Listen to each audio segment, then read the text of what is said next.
नमस्कार, मी ऐश्वर्या गावडे. ATV न्यूजमध्ये आपल्या सर्वांचे स्वागत. यंदाच्या लोकसभा निवडणुकीत डॉक्टर सुजय विखे पाटील हे निवडून येतीलच असा विश्वास महाराष्ट्र राज्याचे मुख्यमंत्री देवेंद्र फडणवीस यांनी व्यक्त केला आहे. आणि या ठिकाणी उपस्थित सर्व माझ्या भगिनी आणि बंधूंनो, मला याची कल्पना आहे की ही सभा कशा करता लावली आहे.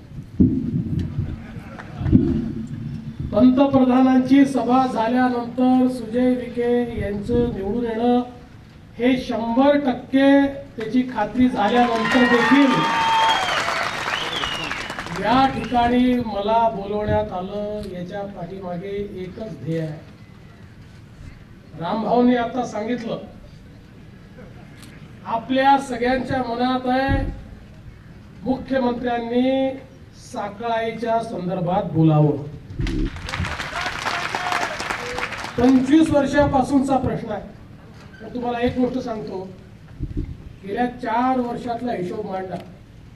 सगळे प्रश्न जे मी सोडवले ना, ते 25 वर्षापूर्वीचेच प्रश्न होते. 25 वर्षापूर्वीचे प्रश्न सोडवण्यामध्ये आमच्या सरकारचा हातखंडा आहे. त्यामुळे मी आज या ठिकाणी कोणी येऊन काही पोपटपंची करू द्या, मी तुम्हाला शब्द देण्याकरता आलो आहे. काय झालं तरी साखळाईचं काम आम्ही करणारच. रामभाऊ, काळजी करू नका. ज्यांनी 10 वर्षात कधी साठवण तलाव नाही तयार केला, ते काय या ठिकाणी काम करणार आहे. आणि काम करणारे आम्ही आहोत. आम्ही तुकाई चारीचा प्रश्न सोडवणारे आम्ही आहोत. या ठिकाणी तुम्ही बघा, या नगर जिल्ह्यातला एक एक प्रश्न सिंचनाच्या संदर्भातला आपल्या सरकारनंच गेल्या 4 वर्षात सोडवला. या ठिकाणी कुकडीला फेर प्रशासकीय मान्यता मिळत नव्हती. रामभाऊ सातत्याने प्रयत्न करत होते, सगळे आपले आमदार प्रयत्न करत होते. लोक म्हणायचे शक्य नाही आहे. केवळ फेर प्रशासकीय मान्यता नाही दिली, तर त्यासोबत 3,900 कोटी रुपयाला मान्यता देऊन त्याच्या कामाकरता निधी आपण उपलब्ध करून दिला. आणि आज जाणीवपूर्वक साखळाईच्या संदर्भात काहीतरी मतभेद तयार करायचा प्रयत्न होतोय. मग इकडे येऊन म्हणायचं साखळाई केली पाहिजे, तिकडे जाऊन सांगायचं तुमच्या हक्काचं पाणी नेऊन राहिले आहे. साखळाईच्या योजनेमध्ये कोणाच्याही हक्काचं पाणी जाणार नाही. या योजनेमध्ये जे आपल्याला अतिरिक्त पाणी या ठिकाणी मिळत आहे, ओव्हरफ्लोच्या माध्यमातून मिळत आहे, आपण मोठा बोगदा या ठिकाणी तयार करतोय. त्यामुळे आता ही योजना फिजिबल झाली आहे.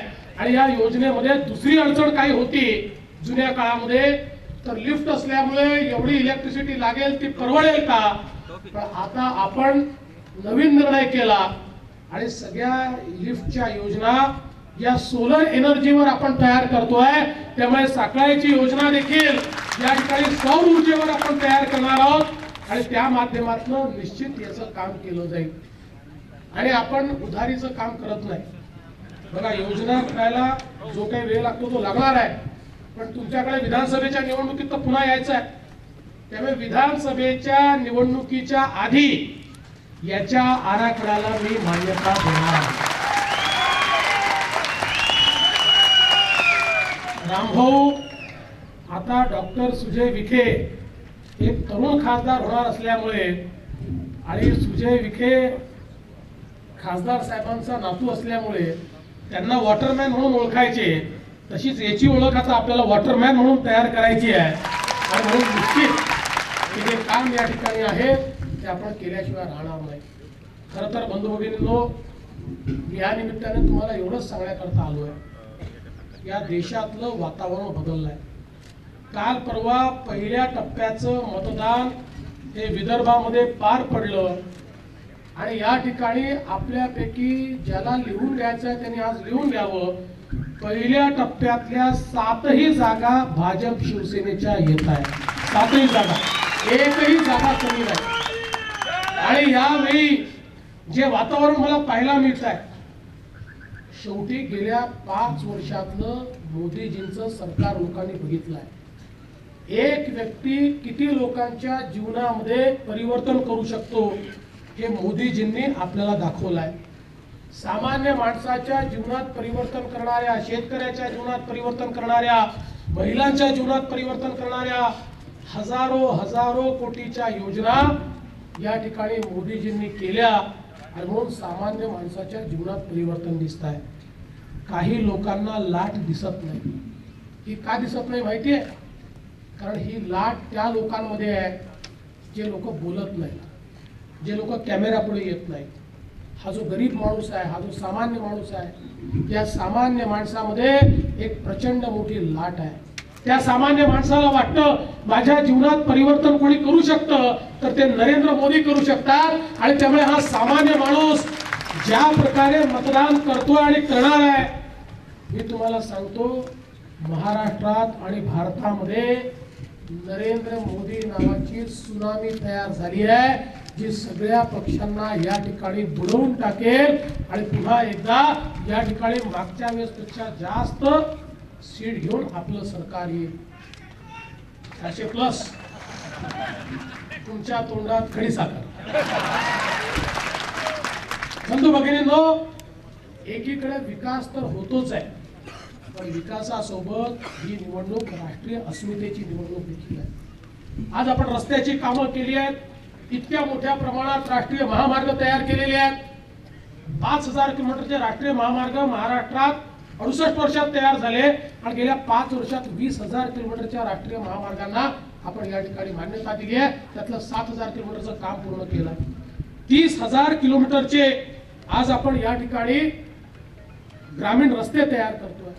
आज आपण जर बघितलं तर आपल्या शेतकऱ्यांना या ठिकाणी कर्जमाफी असेल किंवा थेट मदत असेल, विम्याचे पैसे असतील, आपण जर एकूण हिशोब लावला तर गेल्या सरकारच्या 15 वर्षामध्ये एकूण पैसा मिळाला 420 कोटी. आता 420 हा आकडा जाऊ द्या, पण 420 कोटी 15 वर्षामध्ये.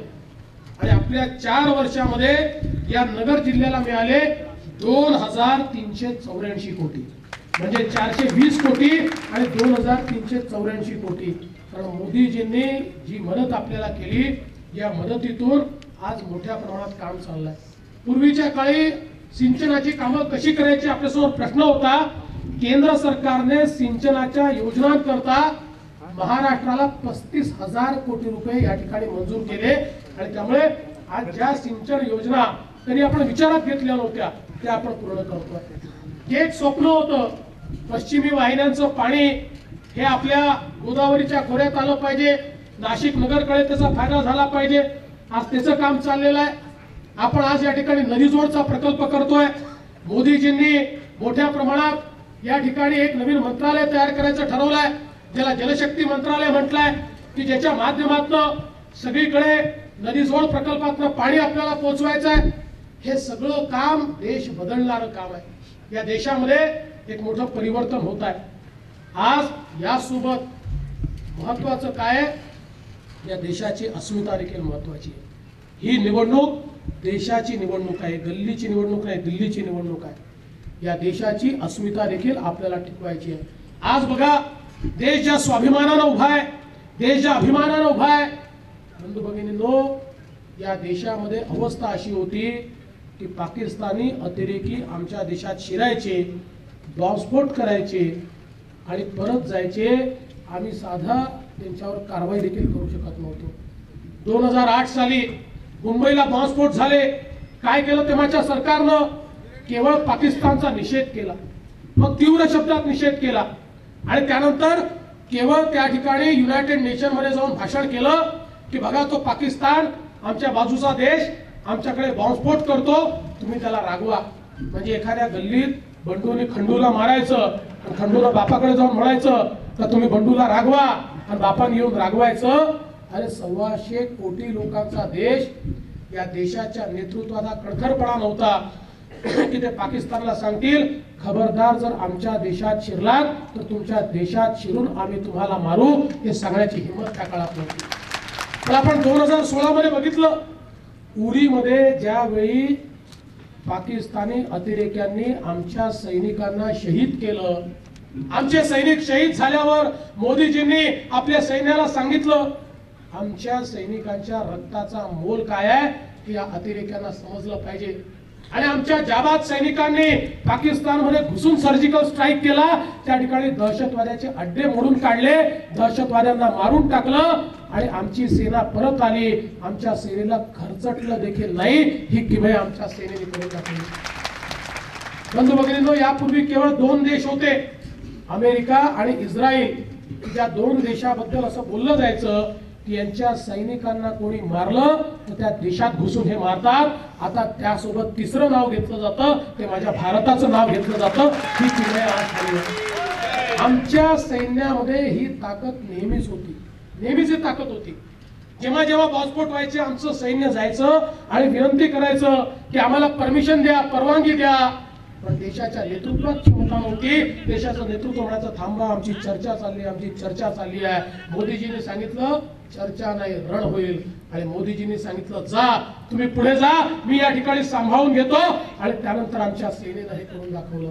आणि बंधू भगिनींनो, तुम्ही बघा पाकिस्तान हा कुत्र्याच्या शेपटीसारखा आहे, वाकडीची वाकडीच। या वाकड्या शेपटीनं पुन्हा एकदा पुलवामामध्ये आमच्या सीआरपीएफच्या जवानांवर हल्ला केला, 40 पेक्षा जास्त जवान शहीद झाले। मोदीजींनी सांगितलं आता सहन करणार नाही। मोदीजींनी सांगितलं याचना नहीं अब रण होगा, संघर्ष महाभीषण होगा। आणि मोदीजींनी आपल्या सैन्याला आदेश दिले तुम्हाला कधी जायचं तुम्ही ठरवा, कुठे जायचं तुम्ही ठरवा, कसं जायचं ठरवा, पण आता या ठिकाणी माझे जे सैनिक, माझे जवान जे शहीद झाले आहेत, आता यांच्या शहादतचा मोल काय आहे हे त्या पाकड्यांना समजलंच पाहिजे। आणि बंधू भगिनींनो, रात्री 3:30 वाजता आमच्या सेनेनं बालाकोट मध्ये एअर स्ट्राईक केला आणि त्या ठिकाणी अतिरेक्यांचे अड्डे उद्ध्वस्त केले आणि आमची सेना परत आली।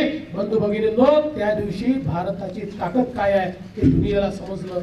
तर मला कधी कधी आश्चर्य वाटतं, आमच्या सेनेने शौर्य दाखवलं, ते शौर्य अमेरिकेने मान्य केलं, ते शौर्य या ठिकाणी चीनने मान्य केलं, ते रशियाने मान्य केलं।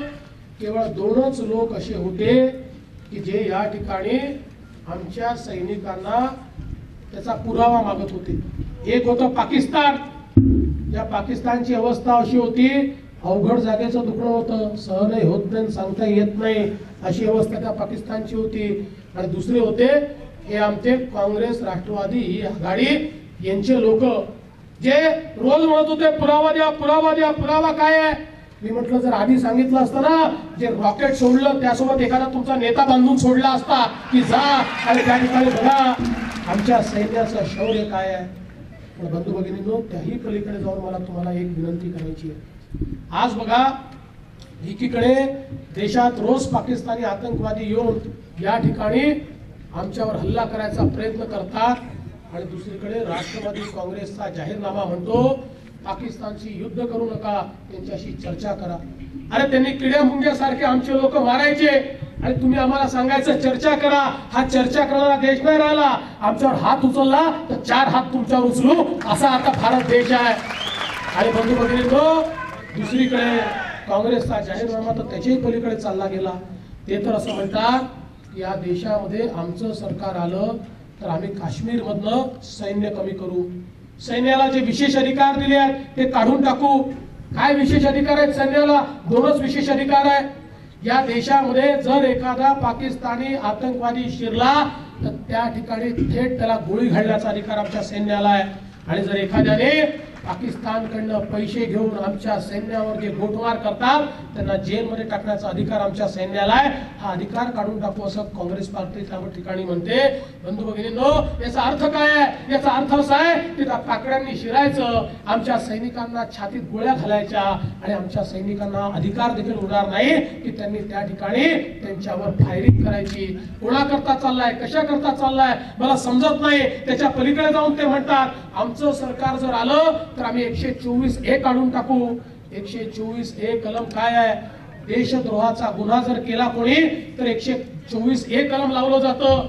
एखाद्याने जर म्हटलं डॉक्टर बाबासाहेब आंबेडकरांनी तयार केलेलं संविधान हे मला मान्य नाही आहे, मी ते जाळून टाकील, तर 124A च्या खाली त्याला 10 वर्षाकरता जेलमध्ये टाकलं जातं. एखाद्याने सांगितलं भारताचा तिरंगा झेंडा मला मान्य नाही आहे, मी पाकिस्तानचा झेंडा घेऊन जाईल, 124A च्या अंतर्गत त्याला जेलमध्ये टाकलं जातं. आतंकवादी, नक्षलवादी, माओवादी यांच्यावर 124A लावला जातो. पण त्या दिल्लीच्या विद्यापीठामध्ये काही नादान मुलांनी नारे दिले, पाकिस्तान जिंदाबाद, भारत तेरे तुकडे होंगे 50, तर त्यांच्यावर देशद्रोहाचा गुन्हा लावून आमच्या पोलिसांनी त्यांना जेलमध्ये टाकलं. तर यांना इतकं दुःख झालं की यांनी सांगितलं आमचा पक्ष निवडून आला तर आम्ही या ठिकाणी 124 हेच काढून टाकू.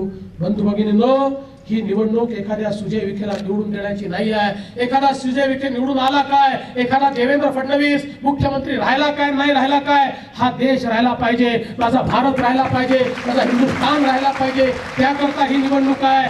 ज्यावेळी सुजय विखेच्या कमळाचं बटन आपण दाबू त्यावेळी ते मत थेट मोदीजींना मिळणार आहे. आणि त्या मताच्या जोरावर मोदीजींना ही ताकद मिळणार आहे की एका हातामध्ये भारताचा झेंडा आणि दुसऱ्या हातामध्ये भारताचं संविधान घेऊन मोदीजी या देशाला पुढे घेऊन जातील. कोणाची हिंमत होणार नाही या देशाच्या विरुद्ध कारवाई करण्याची. आणि म्हणून तुम्हाला विनंती एवढीच करण्याकरता आलो आहे, ही निवडणूक विकासाची निवडणूक आहे, ही सुरक्षेची निवडणूक आहे. या देशाचा विकास आणि देशाची सुरक्षा एकच व्यक्ती या ठिकाणी ठेवू शकतो, ते म्हणजे मोदीजी आहेत. आणि मोदीजी सोबत झेंडा घेऊन डॉक्टर सुजय विखे यांना दिल्लीला पाठवा एवढीच विनंती करतो आणि माझं बोलणं संपवतो. धन्यवाद.